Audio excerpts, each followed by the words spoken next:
หน้า591ตั้งแต่พุนชันตามกะทันเยนะปาจิตติเยนะทุกกตากตาติเป็นต้นไปหลายบทว่าพุนชันตามกะทันเยนะปาจิตติเยนะทุกกตากตามีความว่าท่านปรับทุกกฎควบกับปาจิตตีด้วยแก่ภิกษุณีผู้ออกปากขอข้าวเปลือกฉัน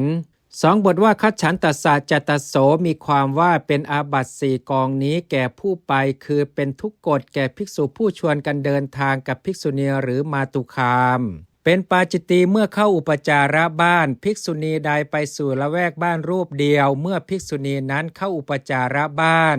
เป็นทุนละใจในย่างเท้าที่หนึ่งเป็นสังฆาทิเศษในย่างเท้าที่สองบทว่าทิตาสาวาปิตตกามีความว่าอาบัติสี่กองนั่นแลย่อมมีแม้แก่ผู้ยืนอยู่อย่างไรอย่างนี้คือภิกษุณียืนในหัตถบาทของบุรุษด้วยอำนาจมัตตสันทวะในที่มืดหรือในโอกาสกำบังต้องปาจิตตี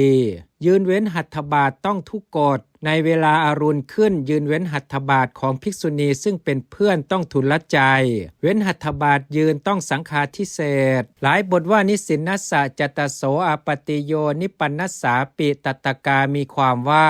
ก็แม้ถ้าว่าภิกษุณีนั้นนั่งก็ตามนอนก็ตามเธอย่อมต้องอาบัติสี่กองนั้นนั่นแล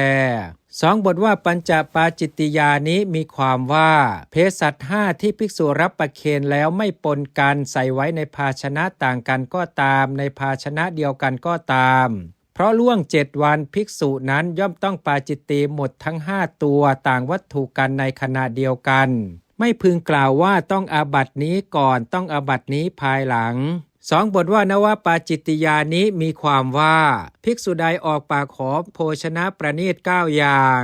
เคล้าคำข้าวคำหนึ่งรวมกันกับโภชนะประณีตเหล่านั้นนั่นเทียวเปิบเข้าปากให้ล่วงลำคอเข้าไป